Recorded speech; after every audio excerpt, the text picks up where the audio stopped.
और आज आप सबसे यही वादा मैं करता हूँ, रामविलास पासवान जी का बेटा हूँ, शेर का बेटा हूँ। जैसे पापा कभी नहीं डरे थे, ऐसे ही मैं भी नहीं डरूंगा। तेजस्वी यादव ने राजद स्थापना दिवस से पूर्व रामविलास पासवान की जयंती मनाई और उनकी तस्वीर पर फूल चढ़ाया। वहीं लालू प्रसाद यादव ने दीप जलाकर राजद की स्थापना दिवस का उद्घाटन किया।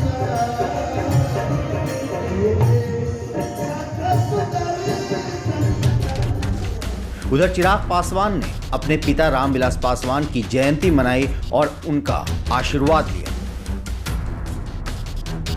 इस बीच चिराग पासवान अपने पिता की तस्वीर के आगे फूट फूट कर रो पड़े और रोते हुए कहा कि जब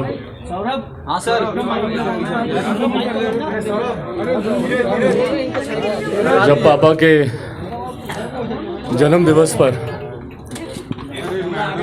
वो हम लोग के साथ नहीं है, आप सब जानते हैं।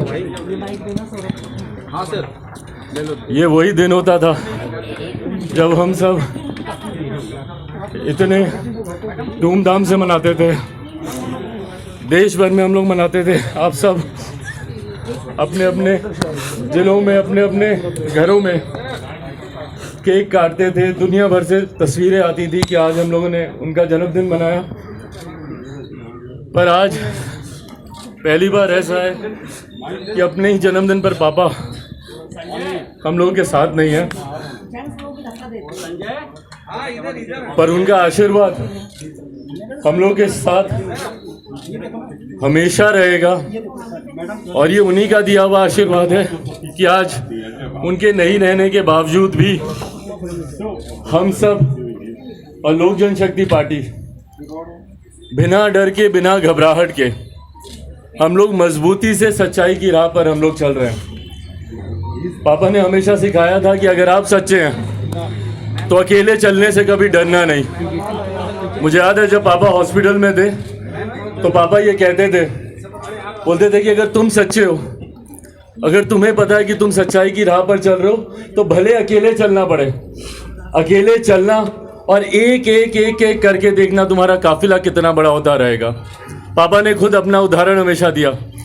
पापा बोलते हैं कि मुझे लोग 79 के बाद से जानते थे, उसके बाद से लोग कहने लगे कि अरे रामविलास पासवान जी के एक आवाज़ पर लाखों कार्यकर्ता खड़े हो जाते हैं, उनके एक इशारे पर लाखों लोग उनके लिए जान देने को तैयार हो जाते। 6 प्रधानमंत्रियों के साथ काम किया, Guinness book of world record में उनका नाम दर्ज है। आज हम लोग जो मोबाइल फ़ोन अपने हाथ पर लेकर घूम रहे हैं, हमारे नेता आदरणीय रामविलास पासवान जी की देन है।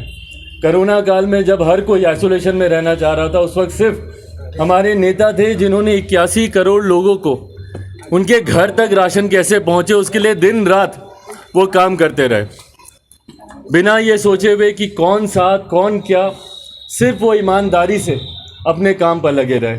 और आज उन्हीं की इन्हीं बातों से सीख लेते हुए हम लोग को भी बिना डरे हुए, बिना झुके हुए, बिना घबराए हुए, हम लोग सच्चे हैं, हम जानते हैं। ये कठिन दौर ज़रूर है पार्टी के लिए भी, परिवार के लिए भी, पर जैसा मैंने कहा कि पापा ने ही सिखाया था कि संघर्ष करने से कभी डरना नहीं। पापा हमेशा कहते थे 69 से लेकर 89 तक का वो दौर, 89 के बाद से सब मुझे याद करते हैं, पर 69 से 89 का वो 20 साल का दौर जब मुझे कोई नहीं जानता था, कितना मैंने उस 20 सालों में संघर्ष किया। कई बार सही फैसले, गलत फैसले, आगे बढ़ा, लोगों ने पीछे खींचा, पर ना मैं घबराया ना मैं डरा। और आज आप सबसे यही वादा मैं करता हूँ, रामविलास पासवान जी का बेटा हूँ, शेर का बेटा हूँ। जैसे पापा कभी नहीं डरे थे, ऐसे ही मैं भी नहीं डरूंगा।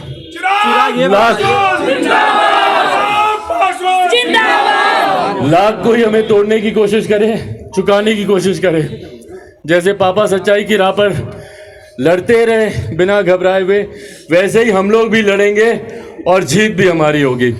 आज सुना आपने किस तरह चिराग पासवान ने अपने पिता द्वारा किए कामों को बताया और उनके जीवित रहते मनाए गए जन्मदिन को भी याद किया। चिराग पासवान ने पहले ही ऐलान किया था कि वो अपने पिता और लोजपा के संस्थापक दिवंगत रामविलास पासवान की जयंती के दिन ही हाजीपुर से आशीर्वाद यात्रा निकालेंगे और बिहार की जनता से आशीर्वाद मांगेंगे। उनकी जंग अपने चाचा पशुपति कुमार पारस से है, जिन्होंने लोजपा पर अधिकार कर लिया है और चिराग पासवान को पार्टी के राष्ट्रीय अध्यक्ष के पद से हटा दिया है, जिसके लिए चिराग पासवान बिहार में घूमकर लोगों का आशीर्वाद लेंगे और एक तरह से अपने जन समर्थन का इजहार करेंगे। अब देखना है लोजपा पर उनके अधिकार को लेकर चुनाव आयोग क्या फैसला देता है, मगर 5 जुलाई से शुरू हो रही आशीर्वाद यात्रा से चिराग पासवान अपनी जनता पर पकड़ कितना साबित कर पाते हैं। बिहार इन शॉर्ट से मैं शादाब मलिक। अगर आपने हमारे YouTube चैनल को सब्सक्राइब नहीं किया तो जरूर कर लें। फेसबुक पेज को लाइक करना ना भूलें। धन्यवाद।